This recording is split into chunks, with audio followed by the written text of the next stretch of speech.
Every year there's a new superfood. Well, we've heard a lot about it, right? Kale? Nope. Move over, kale. Beef is the new superfood. But actually, it's not that new. Beef has been around for a long time, but sometimes it gets a bad rap, and unfairly so, because beef has always been a superhero. As far as nutrition, in the month of February, we usually celebrate heart health, and we really pay attention to some heart healthy foods and celebrate heart health awareness. Well, beef is perfect for that. There are 29 different lean cuts of beef that can be incorporated into a heart healthy diet, and I would love to share all of those with you today, but because of time we're going to focus on one.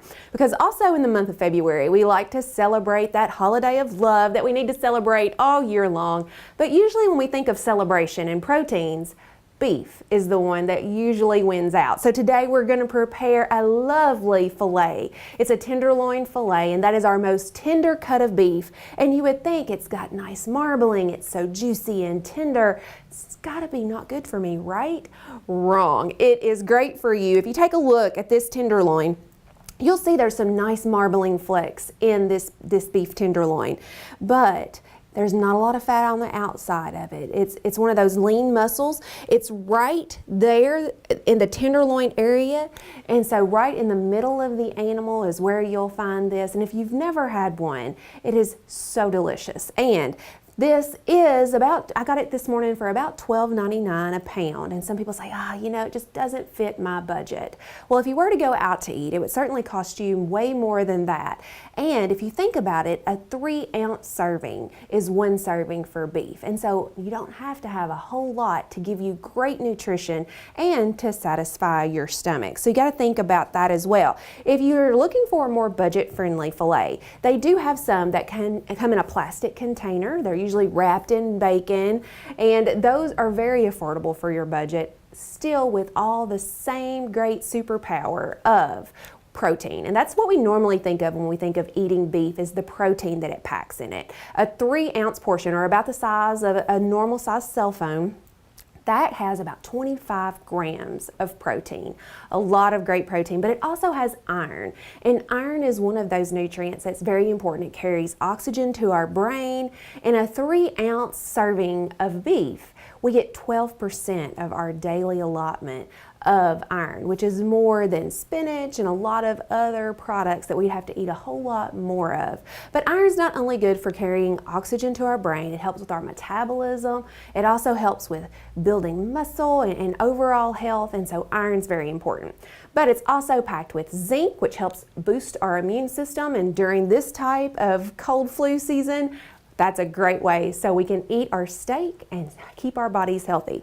Also, B12, B6, all of our B vitamins are packed in a nutritious portion of beef. So let's get started. With this tenderloin though, we do have some cooking methods that are a little specific to this beef tenderloin. This beef tenderloin, as you can tell, it's a lot larger than our 3-ounce portion, but you can always share with it, but it's really thick. And so with a thick piece of meat like this one, we want to make sure that we get a nice char on the outside, but then we probably need to finish it off in the oven. If you're going to grill this product, get your grill marks on there, and then you can also finish it off in the oven. Or if you just want to try it out, cook it a little bit lower, get those grill marks, turn the heat down. You want to get an internal temperature of 145. That's medium rare. But with this, it might take just a little bit longer because it's thicker. So today what we're going to do is we're going to cook it in cast iron. I have an indoor grill that we could have used, but for today's purposes, I'm going to show you just a couple different techniques that you can use in a cast iron skillet. Now, if you have one of those cast iron skillets with the grill marks on the bottom or the grill plate on the bottom, that really makes a nice presentation. But today we're just going to use a regular cast iron skillet. Cast iron's perfect because it heats up really hot and it holds the heat within the skillet. So we're gonna get that nice char. And anytime you have color on the outside of your meat, that's gonna add a ton of flavor. So what I have in here is butter. We're just gonna use a very few ingredients on this steak because you don't need a whole lot. It's delicious all by itself. And so I'm gonna add a little salt on the outside and a little pepper. And the salt's gonna bring out the flavors of our steak. And this is the perfect thing. This is so tender that you don't even need a marinade or anything like that. Just some very simple ingredients. I have butter melting in our cast iron skillet. That butter is going to give a nice richness and creaminess to our sear.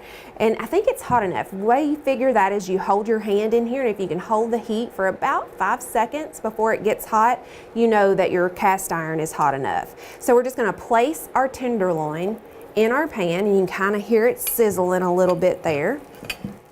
And then I'm going to season the other side of this steak with some salt and pepper. And then we're going to add just a little touch, and it's not 100% necessary, but I think it's nice. I have a fresh sprig of rosemary, and what we're going to do is we're just going to throw this in our pan. We're going to have it incorporate with our butter, and we're going to make a nice rosemary butter within the pan that we're going to drizzle on top of our steak, and that's going to give it a real richness of flavor without having the flecks of rosemary there. And so we're going to put that in there, and you can already smell it. Those essential oils in that rosemary is kind of releasing into the butter. It's going to be a really nice flavor. Now, if you don't have a fresh sprig, you can always use dried as well. You just want to keep an eye on it and put it in there. Use it sparingly because dried herbs are much richer than your fresh herbs. And what we're going to do with this is you're just going to kind of turn it to the side and get your accumulation of butter. And this would probably work great if you had a spoon. I didn't bring one in here with me. And you can just kind of baste your steak. But you want to leave it on there and get that nice sear, that nice color on there. But since it's so thick, you're not going to be able to finish it off in cast iron. So stick it in about a 350-degree oven, use your meat thermometer, and watch it carefully because it is an expensive cut of beef. You don't want to overcook it. Even though a filet, even well done, is going to be very, very tender, for your best eating experience, you're going to want that steak about 145. So if you want some inspiration about different dishes to cook with beef, maybe for your celebration, or you'd like more information about the 29 heart-healthy lean cuts of beef, you can always visit Beef It's What's for Dinner. The Kentucky Beef Council has amazing recipes that you can utilize. They even have videos to show you how on their YouTube channel, or you can contact us right here at the Extension office, and we'll be happy to provide you recipe ideas, nutritional information, all so you can incorporate this great superfood into your diet. Now, you kale lovers, no worries. I still love kale too, okay? So I have a finished product here all plated, but you can see this. You can see the color, the caramelization that butter has created on our tenderloin. That equals flavor, and so that's exactly what we want. So I'm gonna turn it over and get some color on the other side. You don't wanna play with it a bunch. Just let it sit there, let it sear. I'm going to get a good sear on every side before I stick it into the oven, but you don't need very long in there. But if you take a look here, I have made a kale salad, so I'm not completely throwing away the kale for you kale lovers. Just throwing some mandarin oranges on top, a little crunch with some almonds and cranberries. It's going to make a perfect side salad for your filet here. And then also some herbed potatoes. Those herb potatoes are going to pair wonderfully with our rosemary butter, with our tenderloin, and this is a dish fit for a superhero. So if you'd like some more information, just make sure to contact us right here at the Extension office.